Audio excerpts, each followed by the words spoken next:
চলছে টি-20 সিরিজে প্রথম ম্যাচে ওয়েস্ট ইন্ডিজকে 7 রানে হারিয়েছে বাংলাদেশ। দারুণ টান উত্তেজনাপূর্ণ এক ম্যাচে শেষ হাসি হেসেছে টাইগাররা। 16 ডিসেম্বর বিজয়ের বিশেষ দিনে ক্রিকেটের মাঠে স্মরণীয় এক বিজয়ের দেখা পেল বাংলাদেশ। টসে হেরে আগে ব্যাটিং করতে নেমে বাংলাদেশ ব্যাট করতে নেমে 2 উইকেট হারিয়ে ফেলে বাংলাদেশ। 11 বলে 6 রান করে সাজঘরে ফিরে যান ওপেনার তানজিদ হাসান তামিম। পরের বলে গোল্ডেন ডাক মেরে সাজঘরে ফিরেন অধিনায়ক লিটন দাস। তবে এক প্রান্তে ধরে রেখে খেলে যাচ্ছিলেন সৌম্য সরকার। দারুণ সব স্ট্রোকে দলের রান বাড়িয়ে নিচ্ছিলেন সৌম্য। ব্যাট হাতে এদিন দারুণ সাবলীল মনে হয়েছে সৌম্য সরকারকে। মাঝে আফিফ খেলেছেন 11 বলে 8 রানের ইনিংস। পাওয়ার প্লে 6 ওভারে 3 উইকেট হারিয়ে 32 রান তোলে বাংলাদেশ। জাকির আলী অনিক ক্রিজে নেমে কিছুটা হাঁসফাঁস করেছেন। 27 বলে 27 রান করে দলে 87 রানের মাথায় আউট হন জাকির। অন্য প্রান্তে ততক্ষণে 50 খুব কাছাকাছি চলে গেছেন সৌম্য। তবে শেষ ম্যাচ 50টা ছোঁয়াই হয়নি সৌম্যর। দারুণ কার্যকরী ব্যাটিংয়ে 32 বলে 43 রানের ইনিংস খেলে বিদায় নেন তিনি।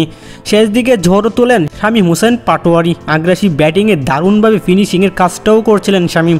তার সঙ্গ দিয়েছেন শেখ মেহেদী হাসান।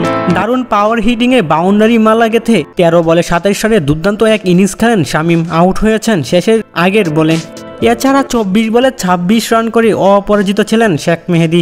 1 বলে 2 রান করে টিকে ছিলেন রিশাদ হোসেন। নির্ধারিত 20 ওভার খেলা শেষে 6 উইকেট হারিয়ে 147 রানের সংগ্রহ দাঁড়ায় বাংলাদেশ। জবাব দিতে নেমেই শুরুতে হোঁচট খেয়েছে ওয়েস্ট ইন্ডিজ। দলের 1 রানের মাথাতে সাজঘরে ফিরে যান ওপেনার ব্র্যান্ডন কিং। তাকে ফিরিয়ে প্রথম আঘাতটা দিয়েছেন তাসকিন আহমেদ। পরের ওভারে নিকোলাস পুরানকে স্টাম্পিংয়ে ফাঁদে ফেলে ফিরিয়েছেন শেখ মেহেদী। 2 রানের মধ্যে 2টি উইকেট হারিয়ে ফেলে ওয়েস্ট ইন্ডিজ। এরপর কিছুটা তাণ্ডব চালিয়েছেন জনসন চার্লস। 12 বলে 20 রানের ইনিংস খেলা চার্লস থেমেছেন দলের 33 রানের মাথায়। তাকেও ফিরিয়েছেন মেহেদী। পাওয়ার প্লে 6 ওভারে 36 রান তুলেছে ওয়েস্ট ইন্ডিজ, হারিয়েছে 3 উইকেট। পাওয়ার প্লে ঠিক হয়ে পরের ওভারে জোড়া আঘাত হানেন মেহেদী। আন্দ্রে ফ্লেচারের পর ফিরিয়ে দেন রস্টন চেজকেও। মাত্র 38 রানের মধ্যে 5 উইকেট হারিয়ে যেন অথই সাগরে পড়ে যায় ওয়েস্ট ইন্ডিজ। 61 রানে 7 উইকেট খতম ওয়েস্ট ইন্ডিজের। একটুই দেখে মনে হচ্ছিল ম্যাচটা বুঝি আজ বাংলাদেশই জিততে যাচ্ছে। তবে না, এত সহজ ম্যাচ জেতা যায়নি। চাপের মুহূর্তে ক্রিজে জুটি বাঁধেন রোমিও শেফার্ড ও অধিনায়ক রবম্যান পাওয়েল। সময়ের সাথে সাথে ক্রিজে জমে যান দুজন।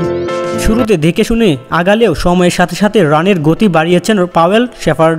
দুজনেই আগ্রাসী ব্যাটিংয়ে খেলাটা ঘুরিয়ে দিতে থাকে ওয়েস্ট ইন্ডিজ। বাংলাদেশের পুড়তে থাকে হতাশার আগুনে। ধুমধারাক্কা ব্যাটিংয়ে দলকে লক্ষ্যর কাছাকাছি নিয়ে যেতে থাকেন পাওয়েল শেফার্ড। দুজনের জুটিতে ম্যাচটা বাংলাদেশের কাছ থেকে প্রায় চিনিয়েই নিচ্ছিল ওয়েস্ট ইন্ডিজ। তবে দলের 128 রানের মাথায় 17 বলে 22 রান করা শেফার্ডকে ফেরান তাসকিন আহমেদ। ম্যাচ আরও জমে যায়। শেষ দিকে কিছুটা সাবধানী ব্যাটিংয়ে রান তুলেছেন পাওয়েল। শেষ ওভারে দরকার ছিল 10 রান। প্রথম বলে সিঙ্গেল নিয়ে পাওয়েলকে স্ট্রাইক দেন আলজারি জোসেফ। পরের বলে হাসান মাহমুদের দারুণ এক ডেলিভারি ডট বল। পরের বলে পাওয়েলকে কট বিহাইন্ড করে সাজঘরে পথ দেখিয়ে দেন হাসান। ম্যাচটা চলে আসে বাংলাদেশের হাতের মুঠোয়। দুর্দান্ত ডেথ বোলিংয়ে শেষ ওভারে 2 রান দিয়ে 2 উইকেট নেন হাসান। ওয়েস্ট ইন্ডিজ গুটিয়ে যায় মাত্র 140 রানেই। ম্যাচটা 7 রানে জিতে যায় বাংলাদেশ। 3 ম্যাচের সিরিজে 1-0 ব্যবধানে এগিয়ে গেল বাংলাদেশ। নাজমুল হক শিয়াম, ডেইলি স্পোর্টস আপডেট।